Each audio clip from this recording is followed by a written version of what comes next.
o'clock ngalesi sikhathi kusuke sengithi bamba sengiyavala ekseni bamba ke sengiyavala ngaphambi kokuba uqale usuku lwakho namhlanje bamba sengiyavala incwadi kaGenesis chapter 15 verse 1 emva kwalokho kwafika izwi kuAbrahama ngombono lathi qina ume isibindi Abraham. Funa ngibambelela amazwi namhlanje kuseni as you are getting ready to start your day.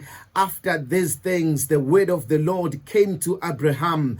Ivesi ngicela ulibambe after Abraham esedlule intweni eziningi, after going through so much in his life engabathola abantwana for the longest time, but lithi izwi after these things the word of the Lord came to Abraham. Namhlanje ngifuna ukusho lamazwi ukuthi emva kwalezo zinto lezo sudlule kuzona izwi likaNkulunkulu selifikile lithi qina ume isibindi ngoba uNkulunkulu khona kazokwenza. Lokhu kusho ukuthi after zonke izinto ezidlula kuzona kufika isikhathi la khona uNkulunkulu ayidlulisa khona ayiqeda khona bese enzokuthila ukulungisa impilo yakho. Nami ngifuna ukusho kanjalo ekseni emva kwazo zonke lezi inyembe zoyikhalile, emveni kolonke lolusizo odlule kulona, emveni kwazo zonke izimpo zilwile, inkosi ithi qina ume isibindi ngoba khona okungcono inkosi ezanakho, kukhona okungcono uNkulunkulu akazokunikeza khona. Emva kwalezo zinto lezi eziningi, emva kwalokho kuhlukumezeka, emva kweminyango